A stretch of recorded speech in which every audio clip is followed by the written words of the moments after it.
ಸ್ನೇಹಿತರೆ ನಮಸ್ಕಾರ. News sitting ಕನ್ನಡದ ಫೇಸ್ಬುಕ್ ಮತ್ತು ಯೂಟ್ಯೂಬ್ಗೆ ಸ್ವಾಗತ. ನಾನು ಗಂಗಾಧರ್ ವಾಗಟ. ಪ್ರತಿನಿತ್ಯ ವಿಶೇಷವಾದಂಥ ಸುದ್ದಿಗಳನ್ನು ಹಂಚ್ಕೊಳ್ತಾ ಇರ್ತೇನೆ ಸ್ನೇಹಿತರೆ. ಇವತ್ತು ಅಂದರೆ ನೀವು ಯಾವೊಬ್ಬ ವ್ಯಕ್ತಿ ಜೊತೆಯಲ್ಲಿ ವ್ಯವಹಾರ ಮಾಡ್ತೀರಿ ಅಂತಂದರೆ ಆ ವ್ಯಕ್ತಿಯ ಜೊತೆಯಲ್ಲಿ ನೀವು ಯಾವ ರೀತಿ ಅಲರ್ಟ್ ಆಗಿರಬೇಕು, ಎಚ್ಚರಿಕೆಯಿಂದ ಇರಬೇಕಾಗುತ್ತೆ. ಮತ್ತು ಅಪರಿಚಿತ ಗ್ರೂಪ್ಗಳಲ್ಲಿ ನೀವು ಅಲ್ಲಿ ಆ್ಯಕ್ಟಿವ್ ಇದ್ದಂಥ ಸಂದರ್ಭದಲ್ಲಿ ಆ ಗ್ರೂಪ್ಗಳಲ್ಲಿ ನೀವು ಡಿಸ್ಕಸ್ ಮಾಡುವಂಥ ಸಂದರ್ಭದಲ್ಲಿ ಹಣಕಾಸಿನ ವ್ಯವಹಾರಿಕವಾಗಿ ಅಲ್ಲಿ ಚರ್ಚೆ ಮಾಡುವಂಥ ಸಂದರ್ಭದಲ್ಲಿ ನೀವು ಎಷ್ಟು ಜಾಗ್ರತೆಯಿಂದ ಇದ್ದರೆ ಅಷ್ಟು ಒಳ್ಳೆಯದು ಅನ್ನೋದು. ಯಾಕಂತಂದರೆ ಸ್ವಲ್ಪ ನೀವು ಯಾಮಾರಿದ್ರೆ, ಅದರಲ್ಲೂ ಫಾರಿನ್ ಎಕ್ಸ್ಚೇಂಜ್ ಅಮೌಂಟನ್ನು ನೀವು ಎಕ್ಸ್ಚೇಂಜ್ ಮಾಡುವಂಥ ಸಂದರ್ಭದಲ್ಲಿ, ಫಾರಿನ್ ಕರೆನ್ಸಿಯನ್ನು ಎಕ್ಸ್ಚೇಂಜ್ ಮಾಡುವಂಥ ಸಂದರ್ಭದಲ್ಲಿ ಅಥವಾ ಡಿಜಿಟಲ್ ಕರೆನ್ಸಿಯ ವಿಚಾರದಲ್ಲಿ ನೀವು ಸ್ವಲ್ಪ ಯಾಮಾರಿದ್ರೆ ತುಂಬ ನಿಮಗೆ ಸಮಸ್ಯೆ ಆಗುವಂಥದ್ದು, ದೊಡ್ಡ ಮಟ್ಟದಲ್ಲಿ ಹಣ ಕಳೆದುಕೊಳ್ಳುವಂಥ ಸಾಧ್ಯತೆಗಳು ಕೂಡ ಇರುವಂಥದ್ದು ಸ್ನೇಹಿತರೆ. ಆ ವಿಚಾರವಾಗಿ ನಿಮ್ಮ ಬಳಿ ಒಂದು ಮಾಹಿತಿಯನ್ನು ಹಂಚ್ಕೊಳ್ತಾ ಇದ್ದೇನೆ. ಆ ಘಟನೆ ನಡೆದಿದೆ ಬಹುಶಃ ಸಂಜಯನಗರ ಪೊಲೀಸ್ ಠಾಣಾ ವ್ಯಾಪ್ತಿಯ ಚಾವ್ಲಾ ಅಂತೇಳಿ ಒಂದು ರಸ್ತೆ ಏನಿದೆ, ಆ ರೋಡಲ್ಲಿ ಕಳೆದ ಜೂನ್ 8ನೇ ತಾರೀಕು ರಾಬರಿ ಆಗುತ್ತೆ. ಅಲ್ಲಿ ಸುಮಾರು 17.64 ಲಕ್ಷ ಹಣ ಕ್ಯಾಶ್ ನಗದು ಏನಿರುತ್ತೆ ಕಾರಲ್ಲಿ ಇಟ್ಕೊಂಡು ಬಂದಿರ್ತಾರೆ. ಸಾಫ್ಟ್ವೇರ್ ಇಂಜಿನಿಯರ್ ವಿಶ್ವಾಸ್ ಎಂಬಾತ ಅದು ಇಟ್ಕೊಂಡು ಬಂದಿರ್ತಾನೆ. ಆ ಕಾರಲ್ಲಿ ಕೇವಲ ಆತ ಕೇವಲ 10 ನಿಮಿಷದಲ್ಲಿ ಆತನ ಕಾರನ್ನು ಅಡ್ಡಗಟ್ಟಿ ಸುಮಾರು 5 ಬೈಕ್ಗಳಲ್ಲಿ ಬಂದಂತಹ ಡಕಾಯಿತರು ಏನಿದ್ದಾರೆ, ಅಂದರೆ ರಾಬರ್ಸ್ ಏನಿದ್ದಾರೆ ಅವರು ಆಗಿರ್ಬೋದು, ಜೊತೆಯಲ್ಲಿ ಹಣವನ್ನು ತೆಗೆದುಕೊಂಡು ಇವರ ಮೇಲೆ ಹಲ್ಲೆ ಮಾಡಿ ಎಸ್ಕೇಪ್ ಆಗ್ತಾರೆ. ಆ ಬಳಿಕ ಪೊಲೀಸ್ ಠಾಣೆಯಲ್ಲಿ ಕಂಪ್ಲೇಂಟ್, ಸಂಜಯನಗರ ಠಾಣೆಗೆ ಓಡಿ ಬಂದು ಆತ ವಿಶ್ವಾಸ ಈ ಥರ ಕಂಪ್ಲೇಂಟ್, ನಮ್ಮ ಹಣವನ್ನು ಈ ಥರ ಬಂದು ಕಿತ್ಕೊಂಡು ಹೋಗ್ಬಿಟ್ರು, ಅದರಲ್ಲಿ ಒಬ್ಬ ನನಗೆ ಪರಿಚಯಸ್ಥಾನೆ ಇದ್ದ ಅಂತೇಳಿ ಕಂಪ್ಲೇಂಟನ್ನು ಕೊಡ್ತಾರೆ. ಪೊಲೀಸರು ಇಲ್ಲ, ಈ ಥರ ಕಂಪ್ಲೇಂಟ್ ಕೊಡುವಂಥ ವಿಚಾರದಲ್ಲಿ ಇಲ್ಲಿಗೆ ಯಾಕೆ ದುಡ್ಡು ತೊಗೊಂಡು ಬಂದಿದ್ದ, ಇಲ್ಲಿ ಯಾಕೆ ಏನೋ ಎಂಕ್ವೈರಿ ಮಾಡಿದಂಥ ಸಂದರ್ಭದಲ್ಲಿ ಒಂದಷ್ಟು ಸ್ವಾರಸ್ಯಕರವಾದಂಥ ವಿಚಾರಗಳು ಬೆಳಕಿಗೆ ಬರುತ್ತೆ. ಏನಂದರೆ ಸ್ನೇಹಿತರೆ, ಈ ವಿಶ್ವಾಸ ಎಂಬ ಏನಿದ್ದಾರೆ ಈತ ಸಾಫ್ಟ್ವೇರ್ ಇಂಜಿನಿಯರು, ಈತ ಕೈ ತುಂಬ ಸಂಬಳ ಬರ್ತಾ ಇರುತ್ತೆ. ಅದೇ ಈತ ಬೆಂಗಳೂರಲ್ಲಿ ಒಳ್ಳೆ ರೀತಿಯಲ್ಲಿ ತುಂಬ ರಿಚ್ ಆಗಿರುವಂಥದ್ದು, ತುಂಬ ಆಕರ್ಷಣೀಯವಾದಂಥ ಕಾಫಿ ಕೆಫೆಯನ್ನು ಪ್ರಾರಂಭ ಮಾಡಬೇಕು ಅಂತ ಪ್ಲ್ಯಾನ್ ಮಾಡ್ಕೊಳ್ತಾನೆ.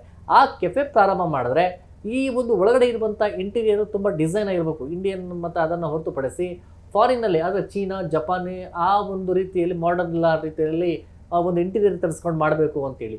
ಜೊತೆಲಿ ಚೀನಾ ಮತ್ತು ಅಲ್ಲಿರುವಂಥ ವಸ್ತುಗಳೇನಿದೆ, ಆ ಇಂಟೀರಿಯರ್ ವಸ್ತುಗಳಿಂದ ಅದನ್ನು ಇಂಪೋರ್ಟ್ ಮಾಡ್ಕೊಳ್ಳುವಂಥದ್ದು ಇಲ್ಲಿನ ನಗದು ರೂಪದಲ್ಲಿ ಆಗೋದಿಲ್ಲ. ಇದನ್ನು ಅಲ್ಲಿ ಡಿಜಿಟಲ್ ಕರೆನ್ಸಿ ಮೂಲಕವಾಗಿ ಅಲ್ಲಿ ನಾವು ವಹಿವಾಟನ್ನು ಮಾಡಿದ್ರೆ ಕಡಿಮೆ ರೀತಿಯಲ್ಲಿ ಸಿಗುತ್ತೆ ಅನ್ನೋ ರೀತಿಯಲ್ಲಿ ಅಲ್ಲಿ ಯಾರೋ ಒಬ್ಬರು ಸ್ನೇಹಿತರಲ್ಲಿರ್ತಾರೆ. ಅದು ತುಂಬ ಈತ ತಲೆಯಲ್ಲಿ ಇಟ್ಕೊಂಡಿರ್ತಾನೆ. ಹೀಗಾಗಿ ಯಾರೋ ಒಬ್ಬರು ಪರಿಚಯ ಆಗ್ತಾರೆ. ಆನಂತರ ಅವ್ರು ಹೇಳ್ತಾರೆ, ಗ್ರೂಪ್ ಇದೆ, ವಾಟ್ಸಪ್ ಗ್ರೂಪ್ ಇದೆ, ಆ ಗ್ರೂಪಲ್ಲಿ ನೀವು ಆ್ಯಡ್ ಆಗಬೇಕು, ಅಲ್ಲಿ ನೀವು ಡಿಸ್ಕಸ್ ಮಾಡಿದ್ರೆ ನಿಮ್ಮ ಬಗ್ಗೆ ಎಲ್ಲ ಕೂಡ ವೆರಿಫೈ ಮಾಡ್ಕೊಳ್ತಾರೆ. ಅವರು ನಿಮಗೆ ಡಿಜಿಟಲ್ ಕ್ರಿಪ್ಟೋ ಕರೆನ್ಸಿಯಲ್ಲಿ ನಿಮಗೆ ಅಮೌಂಟನ್ನು ಎಕ್ಸ್ಚೇಂಜ್ ಮಾಡಿಕೊಡ್ತಾರೆ. ನಿಮ್ಮ ನಗದು ಅಂದರೆ ರೂಪಾಯಿ ಅಮೌಂಟ್ ಏನಿದೆ ಅದನ್ನು ನಿಮಗೆ ಡಿಜಿಟಲ್ ಕರೆನ್ಸಿಯಾಗಿ ಕ್ರಿಪ್ಟೋ ಕರೆನ್ಸಿ ಕೊಡ್ತಾರೆ ಅಂತೇಳಿ ಆ ಗ್ರೂಪಲ್ಲೇ ಆ್ಯಡ್ ಮಾಡ್ಕೊಳ್ತಾರೆ.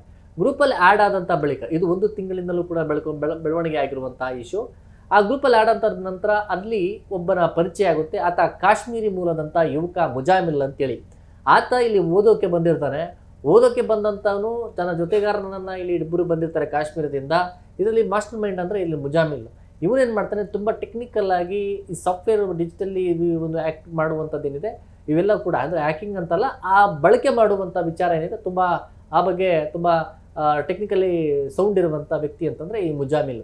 ಈತ ಏನು ಮಾಡ್ತಾನೆ, ಇಲ್ಲ ಸರ್ ನಿಮ್ಮದು 2.5 ಲಕ್ಷ ಹಣ ಕೊಡಿ, ನಿಮ್ಮದು ಕ್ರಿಪ್ಟೋ ಕರೆನ್ಸಿ ಬದಲಾವಣೆ ಮಾಡಿಕೊಡ್ತೀವಿ ಅಂತೇಳಿ ಮೊದಲು ನಂಬಿಕೆ ಪಡಬೇಕಲ್ವಾ.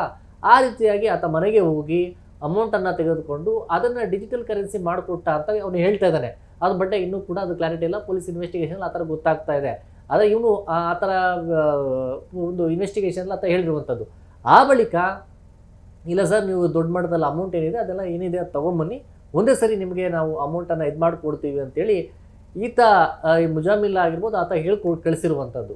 ಆ ಬಳಿಕ ಇದೇ ವಿಶ್ವಾಸ ಏನು ಮಾಡ್ತಾನೆ, ತನ್ನ ಕಾರಲ್ಲಿ ಅಮೌಂಟೆಲ್ಲ ಕೂಡ ಎಲ್ಲ ಪ್ಯಾಕ್ ಮಾಡಿಕೊಂಡು ಆ ಹಣವನ್ನು ಎಲ್ಲ ಕೂಡ ಸಂಜಯನಗರ ಲಿಮಿಟ್ಸ್ ಅನ್ನುವಂಥ ಮೇನ್ ರೋಡ್ಗೆ ಬರ್ತಾರೆ. ಆ ಮೇನ್ ರೋಡಲ್ಲಿ ಎಲ್ಲ ಕೂಡ ಅಲ್ಲಿ ಕೂತ್ಕೊಳ್ತಾರೆ. ಕಾರಲ್ಲಿರ್ಬೇಕಾದ್ರೆ ಆಗ ಬೈಕಲ್ಲಿ ಮುಜಾಮಿಲ್ ಬರ್ತಾನೆ. ಆತ ಕಾರ್ ಒಳಗಡೆ ಕೂತ್ಕೊಳ್ಳೋದಿಲ್ಲ, ಡೋರ್ ಓಪನ್ ಮಾಡಿ ಅಲ್ಲೇ ನಿಂತ್ಕೊಂಡಿರ್ತಾರೆ. ಯಾಕಂದರೆ ಪಕ್ಕಾ ಪ್ರೀ ಪ್ಲ್ಯಾನ್ ಆಗಿರುತ್ತೆ. ಇಲ್ಲ, ಇದು ದುಡ್ಡು ಎಲ್ಲ ಕೂಡ ರಾಬರಿ ಮಾಡಬೇಕು, ಸುಲಿಗೆ ಮಾಡಿಕೊಂಡು ಎಸ್ಕೇಪ್ ಮಾಡ್ಕೊಂಡು ಹೋಗಬೇಕು ಅಂತೇಳಿ. ಅದೇ ರೀತಿಯಾಗಿ ಅಲ್ಲಿ ಬಂದಂಥ 5-10 ನಿಮಿಷದಲ್ಲಿ ಎಲ್ಲರೂ ಕೂಡ ಆ ಕಡೆ ಒಂದು ಕಾರಲ್ಲಿ ಬರ್ತಾರೆ, ಈ ಕಡೆ ಸುಮಾರು 5-6 ಬೈಕ್ಗಳಲ್ಲಿ ಬಂದು ಕಾರನ್ನು ಅಡ್ಡಗಟ್ಟಿ ದುಡ್ಡನ್ನು ಇದೆಲ್ಲ ಕಿತ್ಕೊಂಡು ಇವನು ಕೂಡ ಅಲ್ಲಿಂದ ಎಸ್ಕೇಪ್ ಆಗ್ತಾನೆ. ಆಗ ಇದೆಲ್ಲವೂ ಕೂಡ ಪ್ರೀ ಪ್ಲ್ಯಾನ್ ಅಂತ ಗೊತ್ತಾಗುತ್ತೆ. ಸದ್ಯಕ್ಕೆ ಆ ವಿಚಾರವಾಗಿ ಪೊಲೀಸರು ಕಂಪ್ಲೇಂಟ್ ಕೊಟ್ಟಿರ್ತಾರೆ. ಈಗ ಕೊನೆಗೂ ಕೂಡ ಆರೋಪಿಗಳೆಲ್ಲ ಸಿಕ್ಕಿದ್ದಾರೆ. ಆದರೆ ವಿಶೇಷ ಅಂತಂದರೆ ಆ ಆರೋಪಿ ಕೇವಲ ಇವರು ಕಾಶ್ಮೀರದ ಇಬ್ಬರು ಯುವಕರಲ್ಲ, ಆ ಯುವಕರಿಗೆ DJ ಹಳ್ಳಿಯ ಒಬ್ಬ ರೌಡಿ ಶೀಟರ್ ವಾಸಿಂ ಖಾನ್ ಅಂತೇಳಿ ಒಬ್ಬನು ಆತನು ಕೂಡ ಪರಿಚಯ ಇರುತ್ತೆ. ಇವರು ಒಂದು ಗ್ಯಾಂಗನ್ನು ಎಲ್ಲ ಕೂಡ ಅಲ್ಲಿ DJ ಹಳ್ಳಿ ಬೈಲ್ಸಂದ್ರ ಅದರಲ್ಲಿ ಒಂದು 2-3 ಆ ಗ್ಯಾಂಗ್ ಕಟ್ಕೊಂಡು ರಾಬರಿ ಮಾಡೋಕ್ಕೆ ಎಲ್ಲ ಪ್ಲಾನ್ ಮಾಡಿಸ್ಕೊಂಡು ಬಂದಿರ್ತಾರೆ. ಹೀಗಾಗಿ ಹಣವನ್ನು ಹೊಡಿಬೇಕು ಅಂತ ದುಡ್ಡು ಬರ್ತಾ ಇದ್ದಂತೆ 17,64,000 ದುಡ್ಡನ್ನು ಎತ್ಕೊಂಡು ಹೋದಂಥವ್ರು ಒಂದಷ್ಟು ಅಮೌಂಟನ್ನು ಎಲ್ಲ ಕೂಡ ಖರ್ಚು ಮಾಡ್ಕೊಂಡಿರ್ತಾರೆ. ಈಗ ಆರೋಪಿಗಳು ಕೊನೆಗೂ ಕೂಡ ಈಗ ಸಿಕ್ಕಿ ಬಿದ್ದಿರುವಂಥದ್ದು. ಅವರಿಂದ ಸುಮಾರು 13 ಪಾಯಿಂಟ್ ಹೆಚ್ಚು ಒಂದು ಹಣವನ್ನು ಈಗ ಸೀಸ್ ಮಾಡಿದ್ದಾರೆ, ಬೈಕ್ ಸೀಸ್ ಮಾಡಿದ್ದಾರೆ.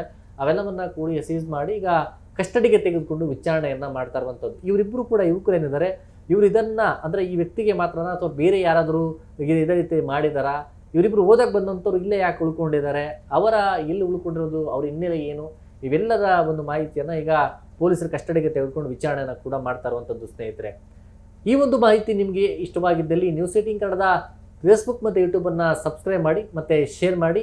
ಈ ಒಂದು ಡಿಜಿಟಲ್ ಕರೆನ್ಸಿಯ ವಿಚಾರದಲ್ಲಿ ನೀವು ಏನೇ ಕೂಡ ಅಮೌಂಟ್ ವ್ಯವಹಾರ ಮಾಡುವಾಗ ತುಂಬ ಎಚ್ಚರವಾಗಿರಿ ಅಂತ ಹೇಳ್ತಾ ಇದ್ದೀನಿ ಸ್ನೇಹಿತರೆ. ನಿರ್ಭೀತ, ನಿಷ್ಪಕ್ಷಪಾತ, ವಿಶ್ವಾಸಾರ್ಹ ಸುದ್ದಿಗಳಿಗೆ ಮತ್ತೊಂದು ಹೆಸರಾಗಿರುವ ನ್ಯೂಸ್18 ಕನ್ನಡ ಈಗ ಆಪ್ನಲ್ಲೂ ಲಭ್ಯವಿದೆ. ದಯವಿಟ್ಟು ಇಲ್ಲಿರುವ QR ಕೋಡ್ ಅನ್ನು ಸ್ಕ್ಯಾನ್ ಮಾಡಿಕೊಂಡು ಆಪ್ ಡೌನ್ಲೋಡ್ ಮಾಡೋದಕ್ಕೆ ಮರಿಬೇಡಿ. ನಿಮ್ಮ ಬೆಂಬಲ ಹೀಗೆ ಸದಾ ನಮ್ಮೊಂದಿಗಿರಲಿ. ಧನ್ಯವಾದ.